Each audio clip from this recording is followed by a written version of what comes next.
Good afternoon and good morning, and for some of you, maybe even good evening. My name is Arthur van Diesen. I'm the Regional Social Policy Advisor for UNICEF in the Middle East and North Africa. And it's a real pleasure for me to welcome you to today's webinar, which is a webinar jointly organized by the International Policy Center for Inclusive Growth and by UNICEF, the Regional Office for the Middle East and North Africa. Topic of today's webinar is non-contributory social protection programs in the Middle East and North Africa. This is part of a collaboration that we started between IPC and UNICEF earlier this year. Before I go any further, also expressing my thanks to socialprotection.org for offering the platform to hold this webinar today. So this webinar is part of this collaboration that we've started between IPC and UNICEF. And the theme of that partnership is very much to look at child-sensitive social protection in the MENA region, in the Middle East and North Africa. And as part of this partnership, we are working together to produce a number of knowledge products on social protection in the region. And this first webinar looks at that very first knowledge product that we've been working on over the past couple of months, which is a mapping of non-contributory social protection programs in the Middle East and North Africa. It's been a labor of love, as Charlotte and Anna will confirm, I think. It hasn't been easy, but I think we've made tremendous progress at actually mapping a very large number of programs across the region. I won't go into the detail now because Anna and Charlotte will do this for us. So just to say that the bulk of the work on this research piece has been done by Anna Machado and Charlotte Bilot. Both are researchers with the International Policy Center for Inclusive Growth, both focusing on social protection, and we're very happy to have them with us to take us through the key findings of this study. So as I said, this is part of a broader collaboration between IPC and UNICEF. And as part of this collaboration, there will be further knowledge products that we're working on. We will be working on an analysis of fiscal space for social protection in the Middle East and North Africa. We'll also look at the shock responsiveness of social protection systems. And we're also going to look at the legal aspects of social protection. So this is the first in a series of webinars. In the course of next year, we'll have another 3 webinars looking at these 3 themes that we're jointly researching. So Charlotte and Anna have prepared quite an extensive PowerPoint presentation on the key findings from the mapping that we've done. And without further ado, really, I'd like to give the floor to them to take us through the findings. They will speak for around 40 minutes. And then I will give a quick rejoinder, some reflections and some thoughts on the way forward for child-sensitive social protection in this region. And we'll then open it up to question and answer. Now, throughout the course of the presentation, if you have any questions that come to mind, please type them in the chat box that you'll find to the right hand of your screen. So please type in the message. We'll be screening these messages as you type them throughout the presentation. And then we will, at the end of the webinar, come back to these questions. We may not be able to answer all the questions you pose to us, but we will be making available the webinar and the materials on the socialprotection.org platform. And we'll also use that platform to answer any questions that we don't get to in today's seminar. So with those few words, I'd like to invite Anna and Charlotte to take us through the presentation. And I wish you all a pleasant webinar. Thank you.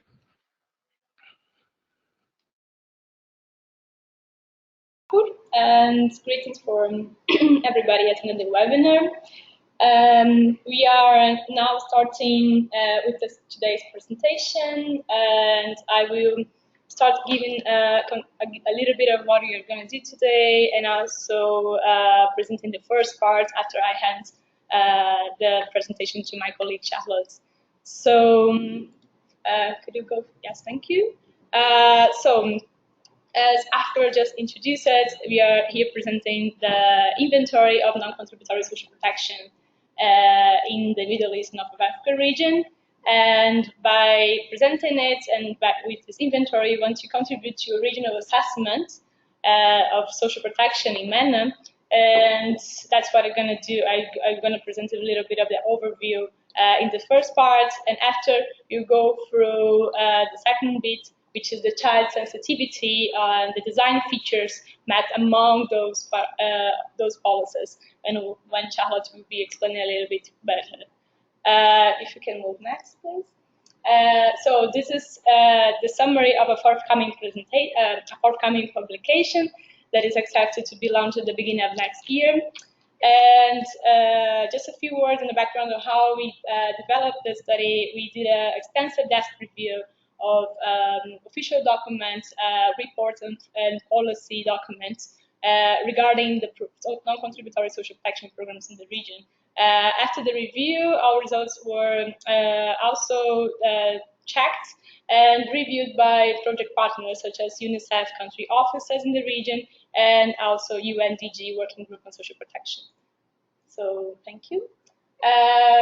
Very important to set out the scope of what we are mapping and including in this inventory. We've been including programs implemented by national governments that are fully or at least financed by them, so mainly using national sources. So therefore excluding humanitarian assistance programs which are out of the scope of this inventory. We've been listing cash and in-kind transfers and also school feeding programs, public works programs. This is the extensive list of what we've been including. And if you can go next, please. This is the list of MENA as we understand by, this is UNICEF definition, includes 20 countries.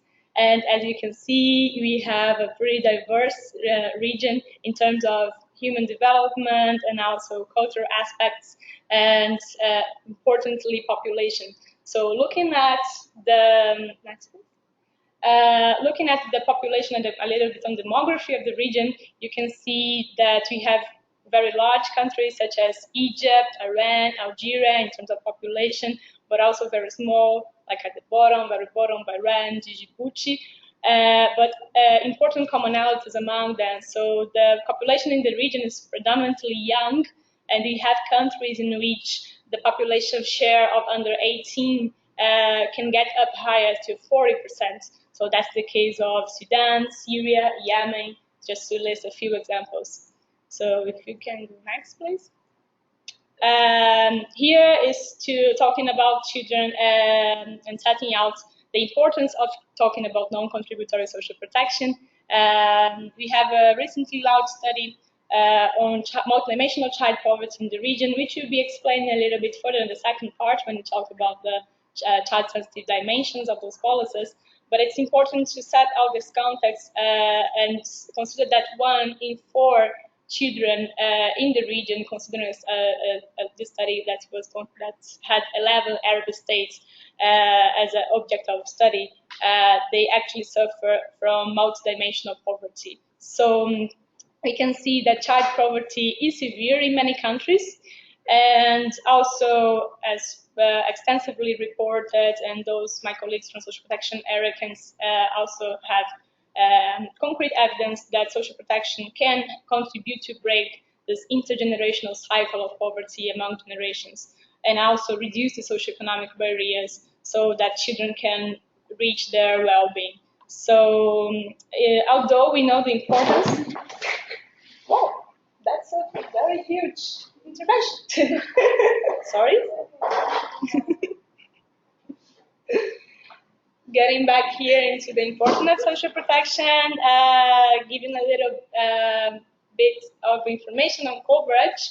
We know that coverage of systems is still very low compared to the world and compared to other regions. So only 1/3 of the workforce, according to a study from World Bank, Silva et al. 2013, only 1/3 of the workforce have actually access to social insurance systems. And when it comes to income support transfers, 2 in 3 adult people, they are actually not covered.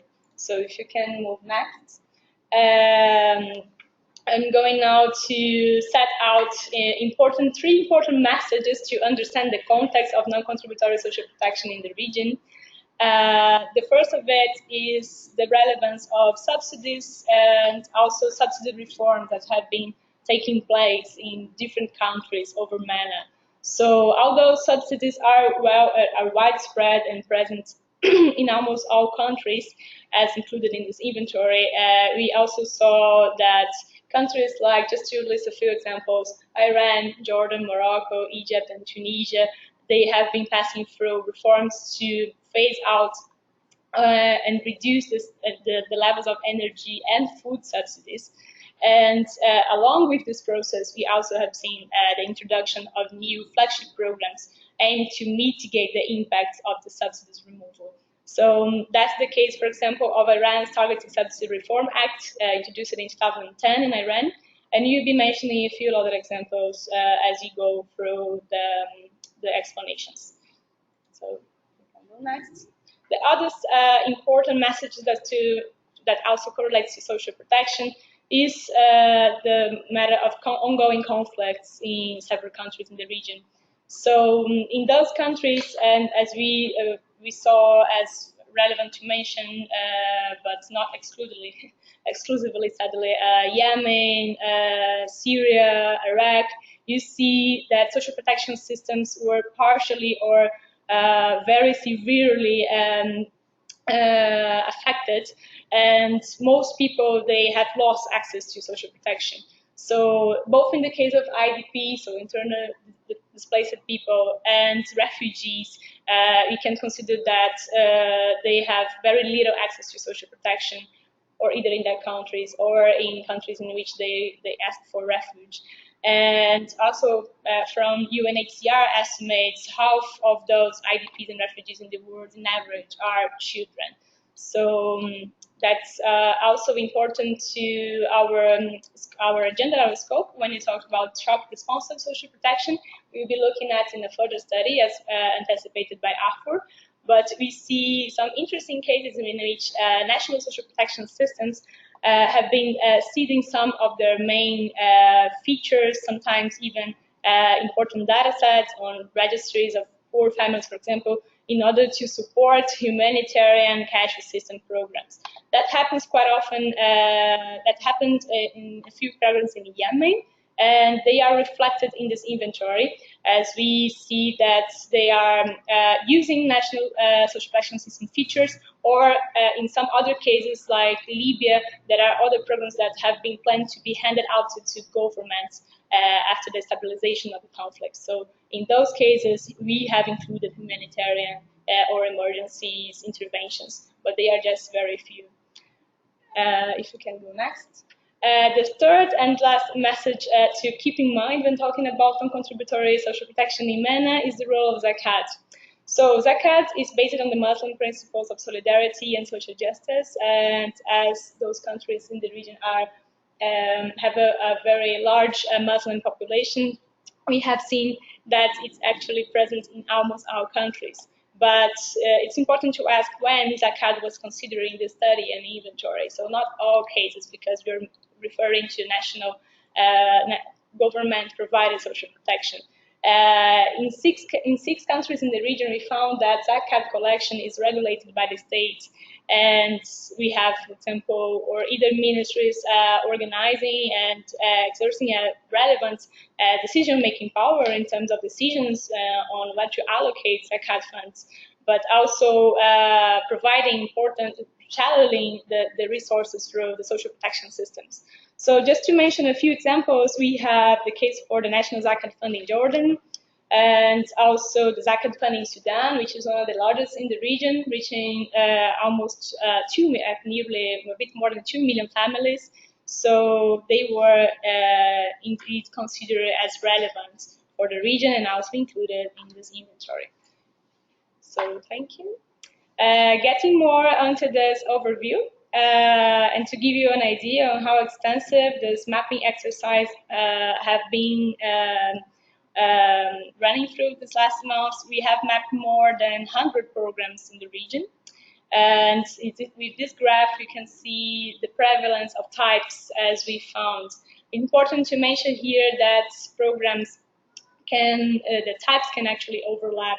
So we have programs comprising more than one type. And in those cases, we found the relevance of also considering sub-programs, which leads us to the number of a bit more of schemes, social protection schemes, which is in total 154. So just to give you an idea, we have programs like Shamal in Sudan that can comprise in-kind and also cash transfers, school feeding programs. In those cases, they were considered as only one program, but also with several subcomponents of programs. So important to mention before I go a little bit more into detail on which type of provisions can be each of those program types. They can vary largely in terms of size, but also in benefit value for the cash transfers and also the delivery frequency. So that's important to keep in mind, because not necessarily when you see this large number of programs mapped, we are actually finding, that we can easily contrast this high number of programs mapped with the low numbers of coverage in terms of social protection in the region. So if you can go next, thank you. We have this table just for further reference as well to indicate how the programs are distributed within countries. And you can see that we have found the countries in which we have found more programs, such as Algeria, Morocco, Djibouti. They actually illustrate very well, our mapping can illustrate very well how comprehensive this national system could be, but it's not very informative in terms of the efficiency of the coverage and also in terms of expenditure levels of those programs. So important to keep in mind that not necessarily countries with more programs have actually more effective or better social protection systems. And also just a few words in the terms of size. Also, we don't have information for coverage levels for all programs mapped, but they were still included in this inventory. We have this information for approximately 70% of all programs we have found from the non-subsidy schemes mapped. Consider that subsidies are universal. And in this graph there, you can see, have a little bit of an idea of how is the size of this program distributed. So we have very few programs reaching more than 5 million beneficiaries. This is in terms of individuals as well. Sometimes the studies the programs reports numbers in terms of households, but in this table, in this graph, we have only individuals. But most of them, they reach between 10,000, 100,000 individuals. So if you can come next. Thank you. We have a better idea when analyzing the coverage comparing to the size of the population. So illustrating what I mean by the diverse of size of those programs, we have, for example, as I aforementioned, Iraq's Targeted Subsidy Act with almost universal coverage. The same for PDS, the PDS programs in Iraq. But in other countries, and most of them actually, coverage levels reaching a very short, very small share of the population. And then I would like to move on to explain a little bit on how are these different types. So UCTs, unconditional cash transfers, they are the most prevalent program type in the region.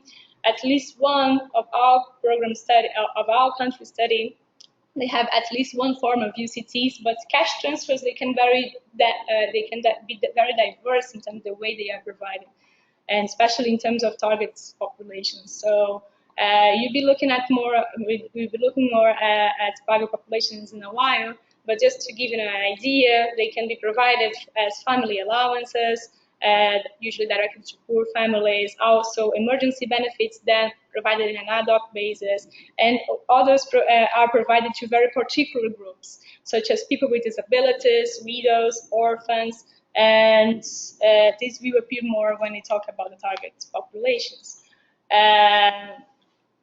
Still on cash transfers, we go for the conditional cash transfers, CCTs, which are the fourth most prevalent type of benefit provided in the region, and also more recent compared to other types. So most of them Actually, at least half of them, they were introduced after 2005. And just to bring you a few examples here, we have Takafu program in Egypt, and we have the direct access to widows and with dependent children in Morocco, and they were both introduced in 2015. We'll be talking a little bit more on the conditionalities when we get into the child-sensitive designs. They are intrinsically related. So if you can go, yes, next, thank you. Unconditional in-kind transfers.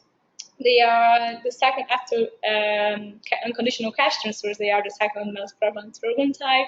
But important to note here, they are much less diverse in terms of how they are provided. Differently from cash transfers that usually target different groups, very diverse groups. In-kind transfers, they are mostly provided in terms of food distribution programs in highly insecure, food insecure countries. So we can mention here the case for Iraq, Palestine, Djibouti, and if you come next, you get into talking more on the most prevalent categories that's of target population groups that are being targeted by these programs. So as you see from this graph, poor households and children are the two most prevalent groups. Important to say here again that those groups can actually overlap, so one program can reach more than one group. And finally, women were found to be the third most prevalent group being targeted by those programs. In half countries, at least, we have programs targeted at households headed by widows, which is an interesting also peculiarity of the region. And on the other part of this graph, you see other groups, usually particularly vulnerable groups. We have people with disabilities, for example. You have the elderly. We also included children with disabilities and orphans as separate groups, just to illustrate, because there are actually many countries directing this and this to those groups, and also they tend to be much smaller in terms of size, as they target a population that is also proportionally smaller. And these were the main.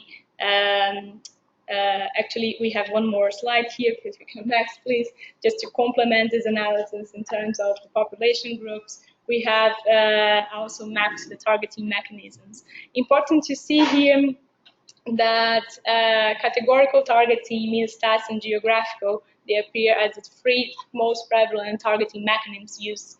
And PMTs appears in the 5th place, just 11 programs using PMTs. So although they are much less common in comparison to other types, we see that they have been introduced, for example, in a further stage of the policy implementation.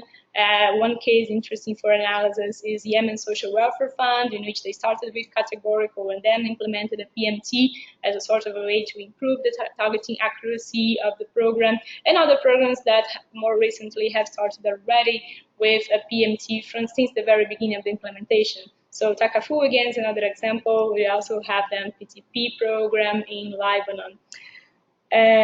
These were the main this was the main overview of the policies that I wanted to make and to illustrate how the region could be actually diverse. But the second part is actually one of the most relevant in making the added value of our study as we go through the social protection for the provision for children and what we call the child-sensitive design of those policies. So I hand it to Charlotte. Okay, thank you very much, Anna. I will now start with the second half of this presentation today, which is about the main design features that we identified that are relevant for children. If you could go to the next slide, please. Yes. So first, before going into each of these categories, some words on the background on how we chose these categories. First of all, it's important to highlight again that children experience poverty differently than adults, and they experience them differently in different dimensions. And therefore, it's important to see how social protection programs can make linkages to these different dimensions. So to give some examples, which we also included here as a category: education, nutrition, and health. What we try to do in this mapping of those programs that Anna just presented, we try to see which ones have explicit child-sensitive design features. What we mean here is, of course, this is limited to the design of programs. For a more comprehensive analysis or assessment, it would, of course, be important to also look at the implementation of programs or the impact of programs. But what we try to do, based on the information available, we try to see, okay, where do programs make this link explicit? And for example, taking the first category, programs targeting children, here we try to see which programs are only available for children or families with children. Of course, we acknowledge that programs targeting poor households in general can also have positive impacts on children. But the focus here is on the design features of these programs.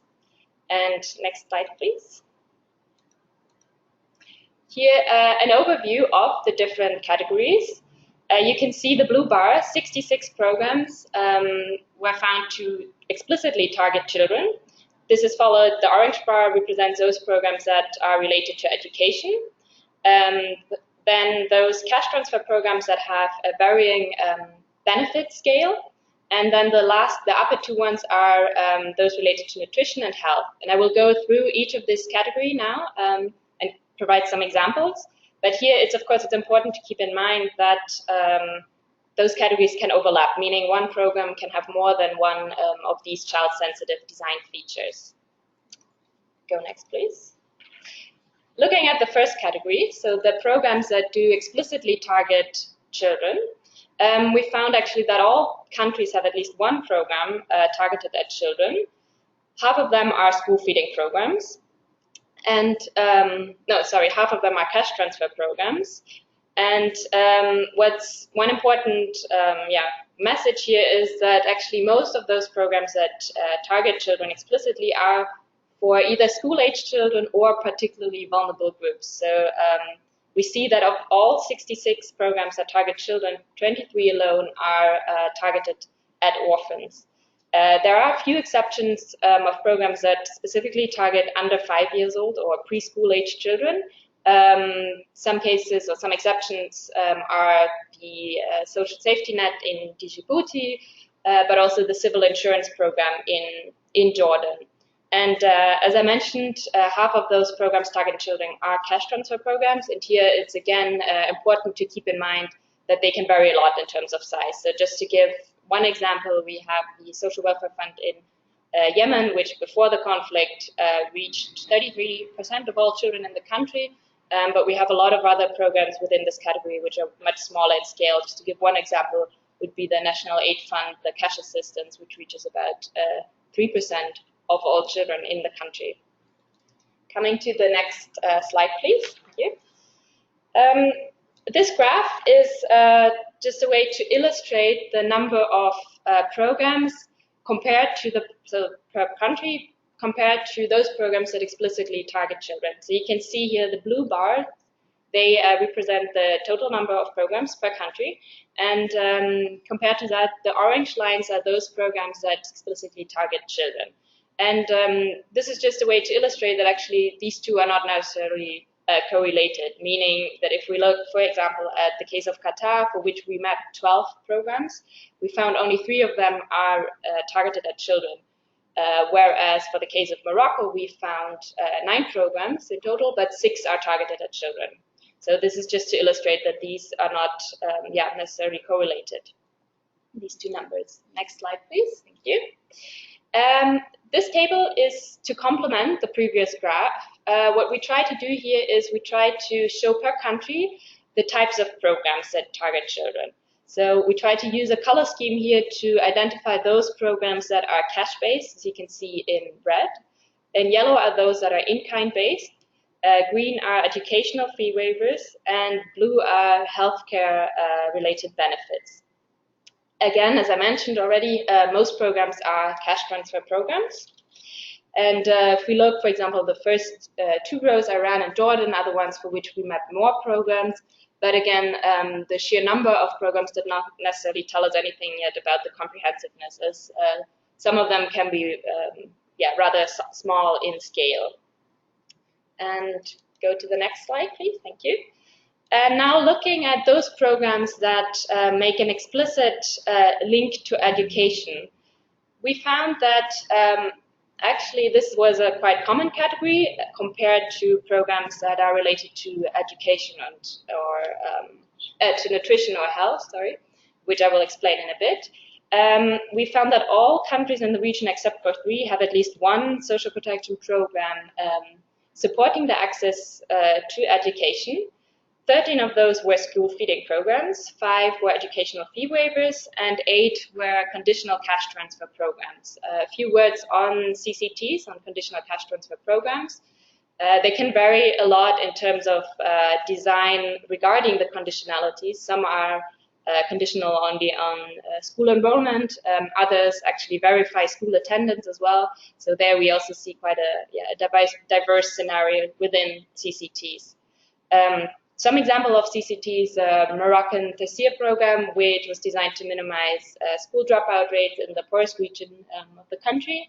Another example would be the school allowance programs within the PENAFI program in Tunisia, so within the bigger flagship program, just to give some examples. The next slide, please. Thank you. So here, this graph is also just a way to illustrate how many schemes we actually found per country. So in the circle, you can see those in dark blues are those countries with 4 or more schemes related to education, and light blue are those where we found only 1 scheme. And looking at the table on the right side, here again, we use the same color scheme. So red are those cash transfers that are cash-based.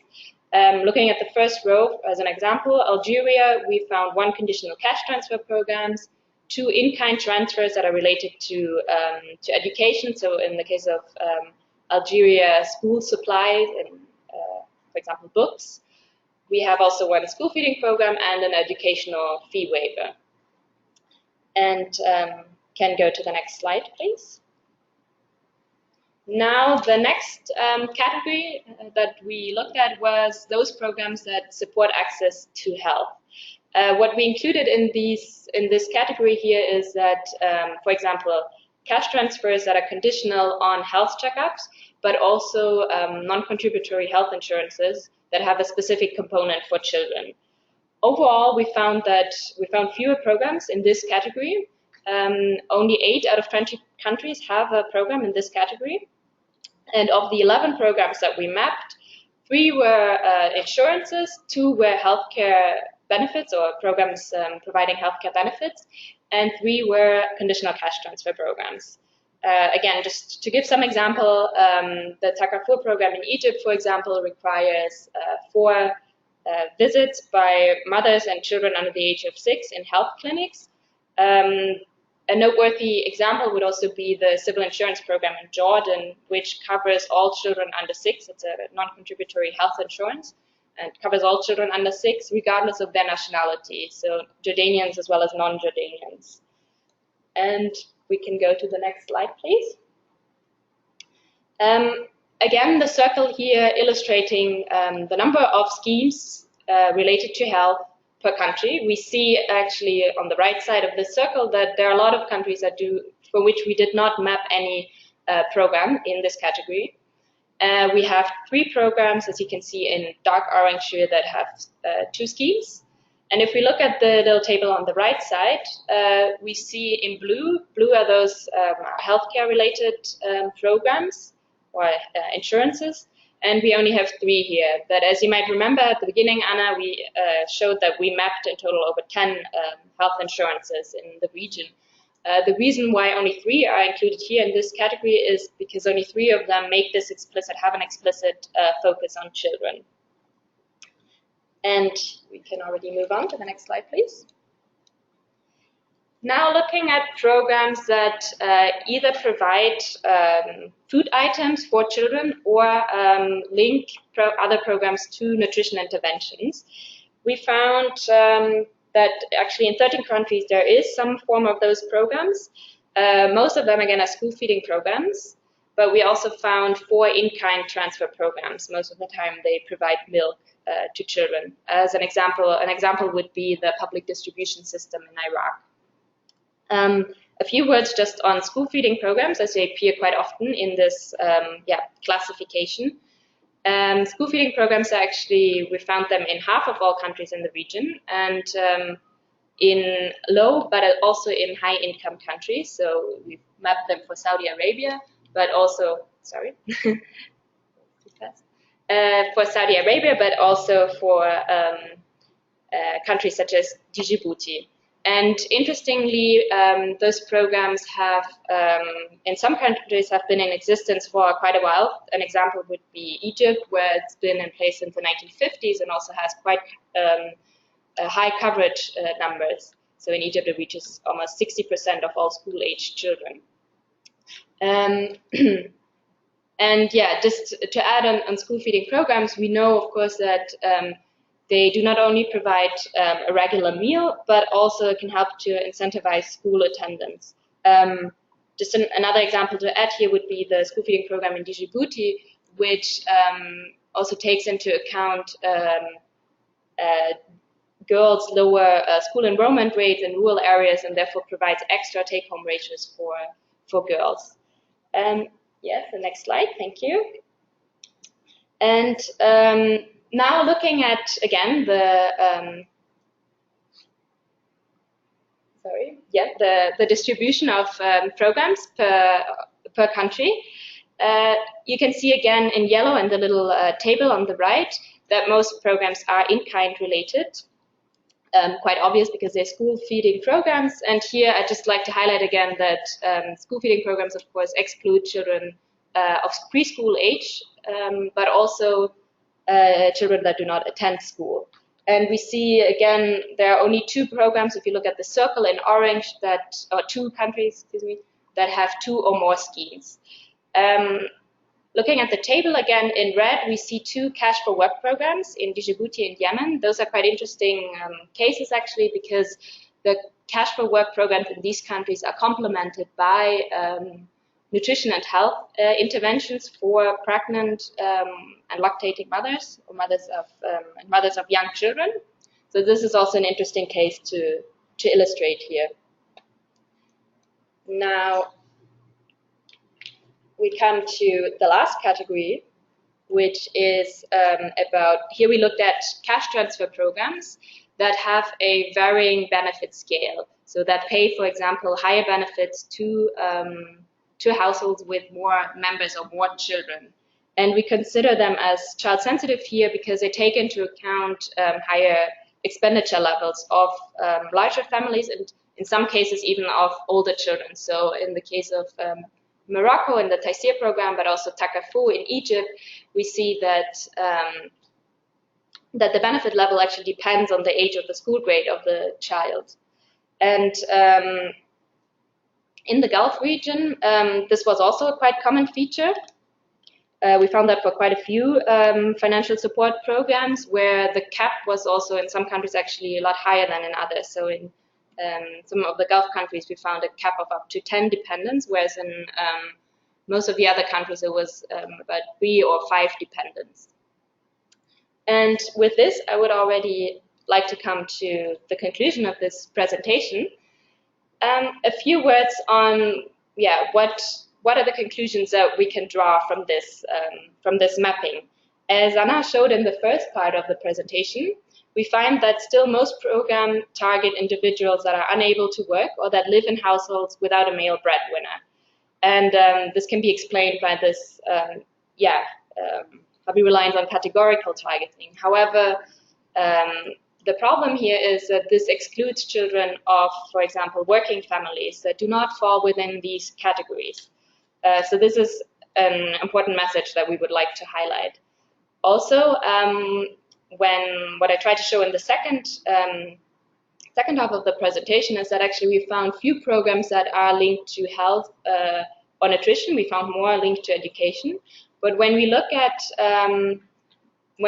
actually recent assessments such as the Arab Multidimensional Poverty Report, we find that those are dimensions, the health and nutrition are dimensions that children are actually particularly vulnerable and have high deprivation incidences. Similarly, we found few programs that specifically target under 5 years old, but also shown by the same report, those under 5 years old actually have often very high deprivation levels.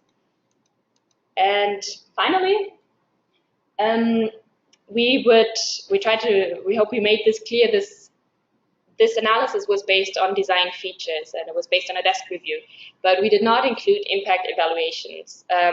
Of course, for a more comprehensive understanding of how social protection programs can be made child sensitive and how they link to child poverty, it would be important to do more comprehensive assessments. An example would be the core diagnostic instruments by ISPAS, for example, which also include other dimensions, important dimensions, such as inclusiveness or respect for rights or financial sustainability. But still, I think our analysis can already provide a picture, as I say, of the region. Linked to this first point that I just mentioned, the necessity or the need for more comprehensive assessment is linked to the second one, which is also a limitation and a challenge in the region that often very key administrative data is not made available or not publicly available, which also posed a big challenge for us throughout this mapping, because often not even the number of children covered through programs is known or is available.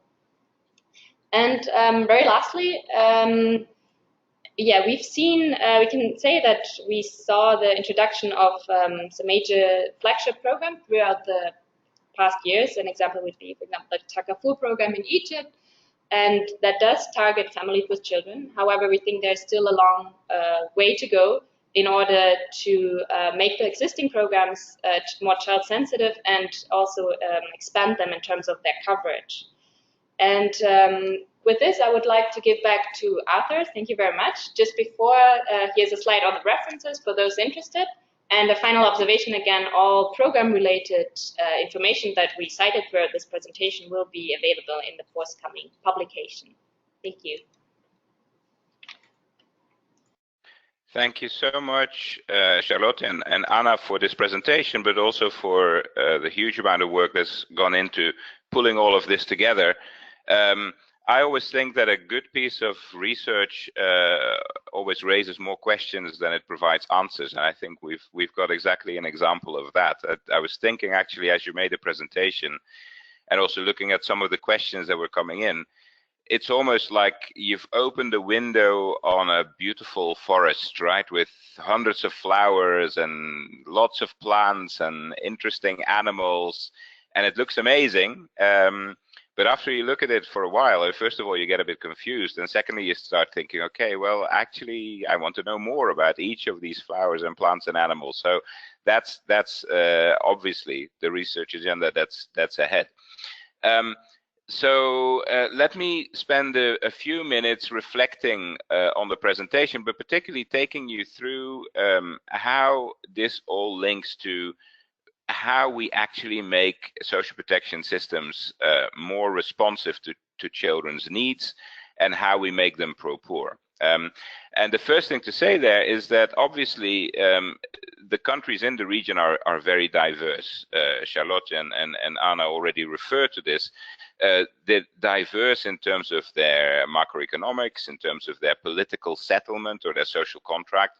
They're diverse in terms of the fiscal space they have available.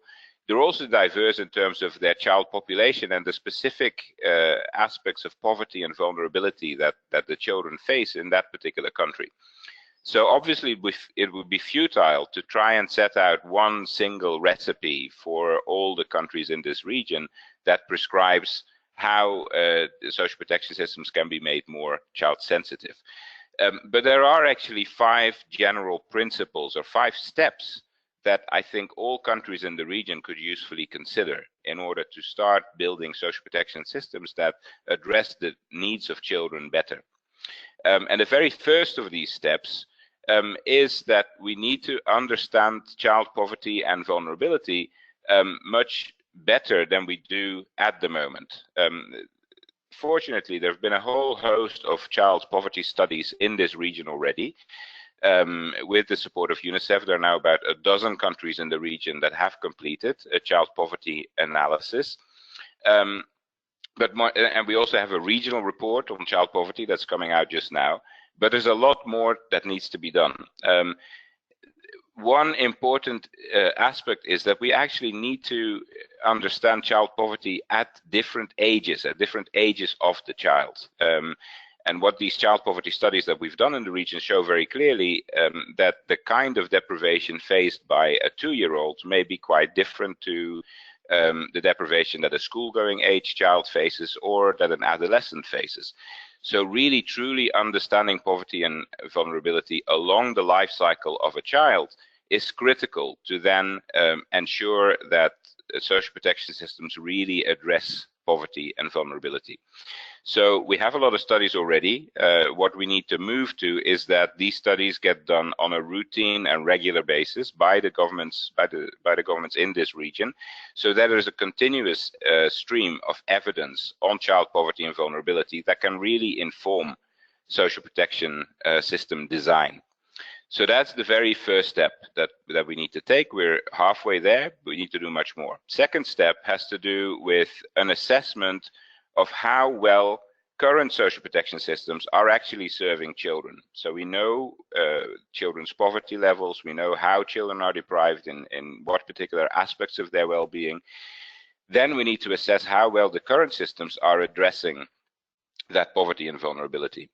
And this is actually where many of the questions I see coming through the chat are aiming at, because you're saying, well, great that we have this mapping of different programs, over 100 programs. Many of them have child-sensitive design features, but really, how effective and efficient are they? And as Charlotte already pointed out, this clearly is beyond the scope of this particular mapping, but still, this issue needs to be addressed. Excuse me. So what needs to happen from here onwards is that we need to start looking at the coverage of these schemes in much more detail. We need to look at their effectiveness, the efficiency, and also the equity. I do apologize. Excuse me 1 second. I do apologize, I caught a terrible cold. So the third step that we need to look at, once we truly understand childhood poverty and vulnerability, and once we understand how well current systems are addressing childhood poverty and vulnerability, we need to move towards truly child-sensitive design of social protection programs, focusing particularly on the poverty focus as well. Now, that doesn't necessarily mean that we need lots of new programs. What we see through the mapping is that many countries actually have an abundance of programs already. So what needs to happen really is to rationalize these programs. Often there's a lot of scope for rationalization, and we need to make sure that children's needs are better reflected in existing programs. One example I want to bring to the table is that the big new scheme in Egypt, Takaful, was designed with lots of attention to children's needs and priorities, but it focused specifically on the children of school-going age. So the issue that was totally disregarded initially in the design of the program were the needs of children in their early age groups, before school-going age. In conversation with the ministry, there is now increasing attention to that aspect, and there is now consideration of also including children before age 5 into the Takaful scheme. So sometimes you can simply tweak existing social protection programs to make them more sensitive to what children really need. The other point I put on the table there is that there's a real need to make social protection systems integrated. So you can rationalize them, you can focus them better on children's needs, but you also need to integrate them, because we know that children's needs are manifold. They're not only solved by cash, you also need the services to go along with that, and you need a social work function as part of the equation as well. So the third element, designing truly child-sensitive and poverty-focused programs, includes rationalization, better reflection of children's needs, and moving towards more integrated systems. The fourth step is around fiscal space. When we discuss social protection reforms with the governments in this region, often one of the answers we get is that, yes, of course, we need to scale up, we need to improve, but we simply do not have the money. Now, this needs a really bold consideration. How are we going to enhance the fiscal space for social protection? And there are three remarks I'd like to make here. The first one is that, of course, there are the subsidy reforms that are ongoing. They provide an element of fiscal space for social protection reform. However, the gains from subsidy reform have already been divided in many ways. So I think gradually, of course, as these subsidy reforms take hold, there's less and less opportunity to truly gain from the savings that you achieve through subsidy reform. Still, it's an important element to look at. The second element is around taxation. This region is not doing very well in terms of its taxation record. The taxation base is small. Compliance with taxation measures is relatively poor. And the progressiveness of taxation is also not as good as it should be. So this is a second area we can look into in terms of enhancing the fiscal space. Third element is something that was already touched upon by Charlotte and Anna, which is around the integration of informal social protection systems into the social protection system. So particularly integrating mechanisms such as Zakat into the social protection system.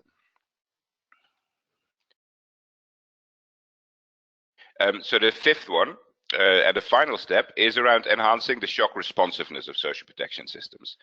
So this is a region that unfortunately is characterized by many emergencies, by many disasters, lots of people on the move. Sadly, it's likely that this will continue into the future. And what happens in these kind of contexts is that social protection systems often fail. People are no longer paid social protection benefits. People who are on the move lose their ability to claim their entitlements to social protection. So this is another aspect that needs to be addressed. Social protection systems need to become more scalable. So when a disaster occurs, we need to be able to enhance the level of benefits, but also to increase the eligibility criteria so that more people can actually benefit.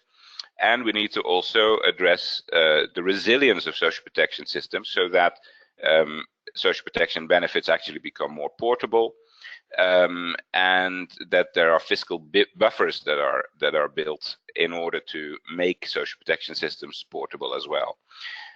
So these are, in general terms, 5 steps that I would outline that every government in this region could actually think through. There's a lot more evidence to be generated, particularly on steps 2, 4, and 5. And of course, as I mentioned earlier, in the collaboration with IPC, we're going to pay some attention in the next year on the shock responsiveness and the fiscal space in particular. So let me leave it there and let us move to the questions. Many of you have been posting questions during the course of the presentation. And let me try and summarize some of the initial ones. The questions that I noted, I really clustered them along I think 3 different categories. There's one category of questions that really is around the scope of the study and what is included and what is not included. So I'll highlight these first of all, and then Charlotte and Anna can come back to that. So we have one question from Amel in Algeria, who is saying in Algeria there is a Zakat fund which is managed by the Ministry of Religious Affairs. Can it be considered as a non-contributory social protection scheme that should be within the scope of this study? Another question from Amel as well is it was around what are the healthcare benefits. I think that was probably clarified in the course of the presentation. And she also asked, in Algeria, all the population are covered by conditional cash transfers and, all the population who are covered by conditional cash transfers and cash for work automatically also have healthcare insurance. So is this to be considered as non-contributory healthcare? And then we also have a question from Iraq, from Saman Rashid, who is saying UNICEF is running an unconditional cash transfer program for the education of refugees and IDPs, and this does not seem to be reflected. Is this not within the scope of this study? So maybe we can take that cluster of questions around scope first of all, and then we'll come back to another group of questions. Mm-hmm. Okay. So I think I can take this first in terms of the scope. I think hopefully we've made clear that somehow we had to set to limit the scope and the list of programs comprised. They were meant to be explanatory of what type of programs they should be included. So one important criteria also that we took as in consideration was actually the availability of information on those programs. So we understand and we admit that this is an ongoing exercise, and we also make all the profiles for social protection programs available through socialprotection.org website, in which they will be open for complementations and also for the inclusions. So I think the reasons why Zakat in Algeria is not comprised in the study is probably because, or either it didn't get to the source that could let us include it there, but definitely if it's ruled by and government institutions, it falls within our criteria and it could be introduced there. And the same for the non-contributory healthcare. If I understand it well, because if it's considered non-contributory, it should also and can also be included as they will be available in socialprotection.org. And the one in Iraq, if Arthur, I'm not mistaken, this is implemented by UNICEF. And in this case, if it's fully financed or mostly financed by UNICEF, I could explain again that probably that's one of the reasons why you haven't included that.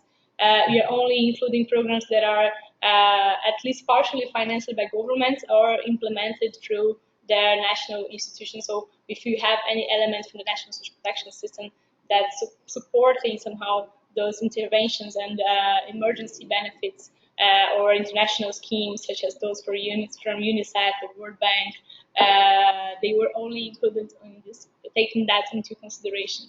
So again, just to finalize this in terms of scope, and also to advertise for the socialprotection.org platform, it's important to say that in this platform, that's not limited in scope. So also contributory systems, they should be included. And if you have suggestions, you're always welcome to join us in this effort to include more and map more programs there.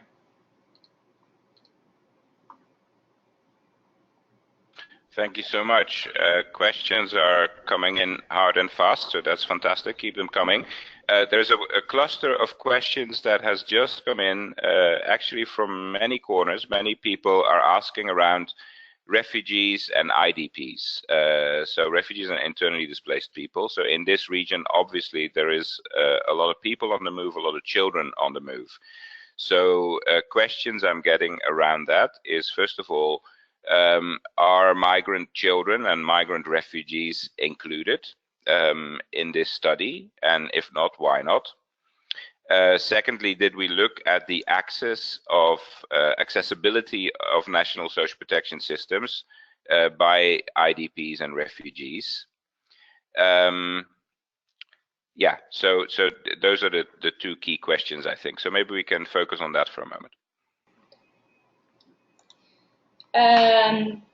So in terms of,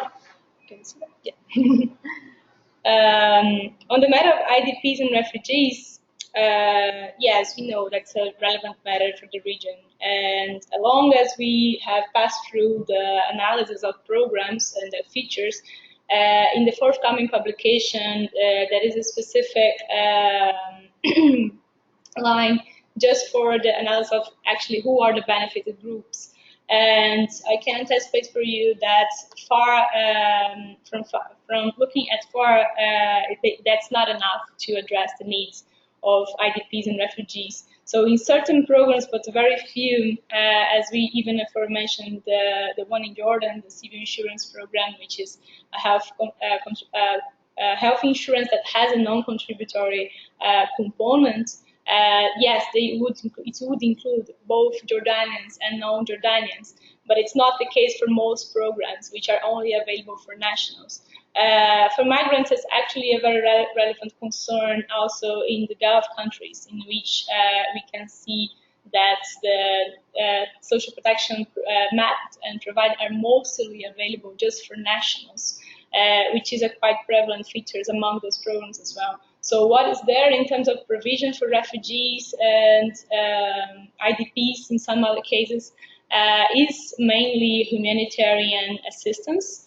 And when they were we can highlight in some cases, and this is also present in the inventory, when available, they are described there. Another example I can bring up just to illustrate, but also not very, could not take as a representative of many cases. We have NPTP in Lebanon, in which that's only available, NPTP is only available for national Lebanese families, but there are components of NPTP, such as the e-ration cards, that are now provided to Syrian refugees. And this is a component that is fully supported and financed by the World Food Programme. So even when including NPTP, we only include the component that is financed by the government. So just also to give more explanatory on this matter and how this appears in each country. Our forthcoming publication will hopefully also bring more light into those cases, as we include a short description of the social protection systems and mechanisms in each of the 20 countries. So there we also highlight when there is a high number of refugees and IDPs, and if there is anything available or modified, they are also explicit. Just to illustrate one more case in which even for IDPs, access for social protection is actually somehow disrupted. In Iraq, PDS program, the public distribution system, is available for almost all the population. However, that's a benefit. That's actually a ration card providing food items for families, but it's a benefit that's provided in a geographic base. So either IDPs moving for the north of the country after fleeing out the conflict areas in the south, they lose access to PDS as well. So it is an important concern. We've tried to address, but within the scope of nationally provided social protection. Yeah, and maybe I can add a few words to this reflection as well, because obviously it's a key issue in this region. So as we are going to look at the shock responsiveness of social protection systems, this clearly has to be one of the major themes, because one of the most significant shocks that children in this region can face is being forcibly displaced, either within their country or across borders. So it's going to be an important theme for us. What we know already from the work we do in the region is that by and large, when you're talking about refugee children, the countries in the region, their social protection systems are either not strong enough, or political powers are not willing to open up national social protection provisions to refugees. So therefore, there has been a need, obviously, for humanitarian social protection responses to that. the issue of how you then make these systems more open and accessible to refugees is one that is very current, but it isn't an easy one because there are political considerations, there are fiscal space considerations. So it's an ongoing debate, but we will definitely come back to this when we look at shock responsiveness. Also, just to amplify a point made by the colleagues in Brazil, when you look at IDPs, I mean, some countries, despite their level of overall development, are actually quite good at making social protection benefits portable. In the case of Yemen, for example, when the social welfare fund was fully operational, beneficiaries could actually pick up their benefit anywhere in the country. In Sudan, that's entirely different. As soon as someone is displaced within the country, it no longer is possible because the system isn't sufficiently automated to then determine the eligibility of someone who's displaced in a new location. So watch this space for the analysis we're going to do in terms of the shock responsiveness, because this is definitely going to be an important theme there. Just finally, also to explain to you why we delimited the scope as we did. So we decided to work at the to look at the predominantly government financed programs. Is that, of course, ultimately, the aim of this work is also to draw a baseline for system strengthening work, not just by UNICEF, but by governments, by all actors in this region. And ultimately, what we need to build is systems that can respond to the needs of the entire population, irrespective of whether they are citizens or not, whether they are refugees, whether they are IDPs. So that's where our starting point is. The other very practical consideration is that humanitarian programs come and go. They may be here tomorrow, they may be gone they may be here today, they may be gone tomorrow. So clearly, it's complicated to map all of that and to keep it relevant in time as well, because the agenda is just shifting too frequently. Let's move to another cluster of questions, which really are all around, they're almost like the so what question. So you have mapped all of this, but what does it actually really mean for children? So there are questions around, okay, how do you actually measure the effectiveness of social protection programs when you look at children? Another question, so that was from Vinicius Ferreira. Peter Apollo is saying, how efficient are cash transfer programs at the community level? Then someone asked around the coverage. We put a slide up actually where we looked at the coverage of some of the programs and compared that to the overall population. So the question there is that useful to do it like that, or should we really look at the coverage related to the poor or the eligible population? So that's a useful question. Again, how do you actually assess the adequacy of social protection programs? And another question I'll throw in there is whether you looked at all at the link with child labor. How do social protection programs link to child labor? So, I mean, I think the answer to most of these questions is going to be, okay, outside the scope of this particular assessment, but it would be interesting already to hear some ideas from Anna and Charlotte as to what would you actually look at if you're going to look at the effectiveness and efficiency and equity of social protection programs for children. What are some of the key aspects you would want to assess? Over to you. Okay, should I take on this? Yeah, thank you, first of all, for all the questions. Very interesting. I think, of course, our mapping, as we already tried to emphasize, is based only on a desk review and based on the design features of these programs. And of course, in order to see really what are the impacts of these programs, this would require another study and it would be necessary to do a case-by-case study.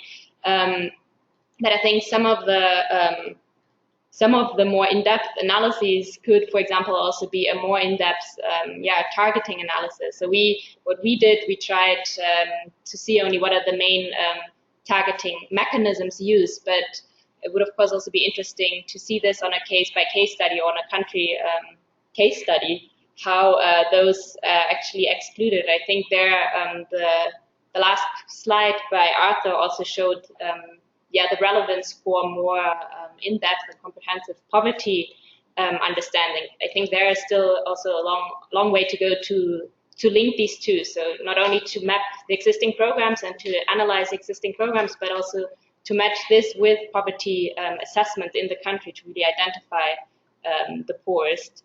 And this, I think, can then kind of lay the ground for improving existing schemes. And there, it's also the question whether actually it's necessary to introduce new programs, or is it rather about strengthening existing programs, expanding existing programs. I think there really a case-by-case study is very relevant. On the coverage slide, there was one question, very relevant point, we think. This slide actually, of course, we only compare to the overall population. What is, of course, relevant in order to see whether the poorest and most vulnerable children are covered, again, is to see how many of those are covered. So for this, it is, of course, important to know who are the poorest and the most vulnerable children in the country. And I think there, again, this cannot only be identified by monetary assessments, because as we know, child poverty includes various dimensions or manifests itself in various dimensions. So, and this we can already maybe anticipate in the study itself. We will have another section on the coverage analysis where we try to approach this question. In general, it is quite challenging question to answer whether the poorest are actually covered by the existing schemes, given the limited data availability. But in the forthcoming study, we will look at this a bit more in detail, more than we did today. So today we try just to give an overview and a comparison of programs in comparison to the population size. Of course, we acknowledge that actually this needs to be compared to the poorest and to those who actually are in need of social protection. And I think the last question was regarding child labor. Yes, this was not a specific that was not a specific focus of our study, although we of course acknowledge that this is also that social protection programs ideally take this into consideration. But I think what can say that there are indirect links, of course, of social protection systems that can reduce child labor, but it was not a specific, let's say, analytical focus of our study today. I don't know if Anna wants to add anything. Yeah. Just to add up on this, we're going through one other knowledge project of the study, which is the legal background of social protection systems in the region, in which we're looking at the social protection legal framework for those programs, but not only, also the child protection provision. And from the initial results I can anticipate to you is that there are actually very few links between the child protection systems and social protection systems. So you're still going through the analysis, and definitely this will be taken into consideration, seeing that mostly, or at least to highlight the fact or to add it up as a recommendation, that it's a definitely important agenda, and child protection could be better integrated as sort of children affected by child labor, so they could also be included and benefited by social protection systems. But that's how that we can anticipate for now. The study is still in the very first stage, but we definitely have more on this for the third knowledge product of this project. Great, thanks. And just to add to this, of course, the assessment of the effectiveness and efficiency and equitability of social protection provisions for children is also something that needs to be assessed in depth on a country-by-country basis. Now, the great thing is that we actually have a really good toolbox already on assessing how good social protection systems actually are. We have the interagency social protection assessment tools that many of you are aware of, and within that, the core diagnostic instrument. UNICEF is actually now partnering with the Overseas Development Institute in Lebanon to carry out a social safety net assessment in Lebanon that precisely tries to address all these issues, making use of the core diagnostic instrument within ISPA. So that's where we really go into a lot more detail, testing how well a social protection system actually addresses the needs of children. Part of that also, it was Yusuf, who's currently in Iran, he asked the question, have you looked at the level of the benefits and how adequate that is? Again, that is something that needs to be part of such an assessment. Another question, we have a little bit of time left, so another couple of questions. The first one highlighting a question from Sarah in Ghana, which I hope is a misunderstanding. I mean, she says, very interesting, but a bit concerned with some assumptions. It appears as if we are equating conditional cash transfers as being child-friendly, while unconditional cash transfers are not, despite possibly better impacts. I think that is a misunderstanding, but maybe Charlotte and Anna, you can clarify that. Yeah, I think it certainly is. I mean, it probably derives from the fact from the type of programs that we listed in the second half of the presentation, that where we try to identify the programs that have a specific design feature related to education. But of course, by no means this means that conditional cash transfer programs do have a better impact on educational outcomes, for example, among children. I think this is, yeah, again, limited to the design features, and because of course we acknowledge that issues such as supply side have to be taken into account, whether schools are available, and there are a lot of other factors. So just introducing conditionalities, of course, does not yield in better educational outcomes among children. I think this we can say for sure, but maybe just as a kind of the rationale of these design features is, again, we try to see where from the program design itself, where are these linkages made explicit already? Of course, an unconditional cash transfer program can increase school attendance. I think this is very clear, because it can have these indirect linkages, but we try to do is to see where are those made explicit. But again, we are not proposing that conditional cash transfers are the silver bullet solution to improving educational outcomes. Thank you. Great, thanks for that. Two more I want to pick out of the stream of questions here. One is a bit of information shared by Tamara Cole from UNHCR, going back to the issue of refugees. So she is saying, in terms of humanitarian assistance, UNHCR has developed a policy brief that indicates intent to institutionalize the cash-based interventions. To what extent would this be an opportunity to collaborate with national government on provision of social protection in the long term? The initial aim may be to humanitarian assistance, as this is also hindered by the lack of multi-year planning due to dependency on donor funding, but can this bring agendas together, provided that it incorporates sustainability component of raising the required funding? I think absolutely spot on, Tamara. I would love to see, and I'm sure all the participants would love to see, that policy brief. So if you could share it in one way or another with us, maybe with the organizers, so they can place it on the portal as well.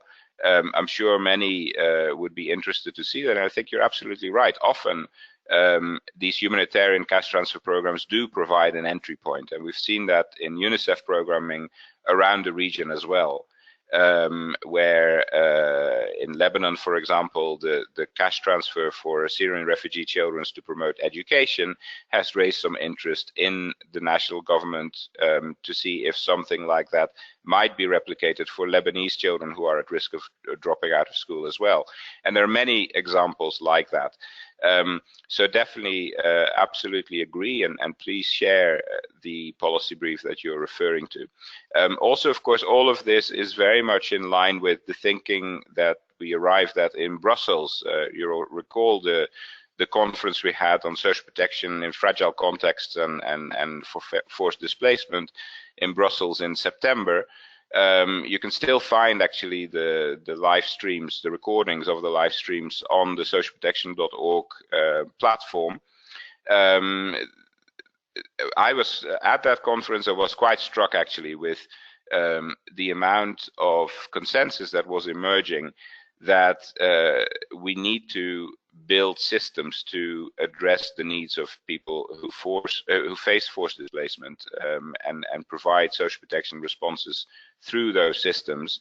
And where that is not initially possible, we need to make sure that as we provide humanitarian responses, we need to do that with a longer-term system strengthening objective in mind. So very much agree with that point. Another important point I wanted to highlight is that someone is saying that Amel is saying that one conclusion of this mapping is definitely the lack of information on social protection for children. Is it possible within an integrated system to estimate the number of covered children by social protection schemes? Sorry, it is impossible without an integrated system to estimate the number of covered children by social protection schemes and to compare with the deprivation data produced. As UNICEF, how can we support governments to address this issue? Absolutely spot on, Amel. I think that's definitely one of the key elements of the work that all of us need to do at the country level to build these information systems and to build towards integrated systems so that we actually know who is benefiting from what, because obviously the mapping that we've done here doesn't tell you about which beneficiaries are benefiting from multiple schemes and which are left out of all of them. So totally agree with that. I don't know, Charlotte and Anna, if you want to comment on these issues. Thank you, Afur. I think you have addressed it in a very well way, both for the UNHCR policy brief and now for the number of children covered. Yes, and as I think we tried to illustrate with today's presentation, yeah, we've been looking for, at information publicly available and what is there in terms of child poverty, not only social protection, but also child poverty. And you see that apart from efforts from UNICEF itself developing, for example, mood analysis and mix, there are many countries in the region that have not or either structure national registries or household surveys that can actually provide us more information, especially in terms of segregated levels, right? And we put this within the context of the SDGs SDG 1 also, in which the target to reduce poverty, overall poverty, and also multidimensional poverty shall be reported by disaggregated levels, so including both gender and age. So it's definitely a matter of strengthening those national systems, working together at the country level is going to be very relevant. And for the research community, we look forward having more structured data in order to build up this comprehensive analysis. But for now, what we want to try to do is to take some conclusions and also always draw some recommendations on how this could be done. And this will be also part of, as Charlotte anticipated, you try to somehow address these recommendations on also in the inventory that is forthcoming. So I hope this helps you elucidate the question.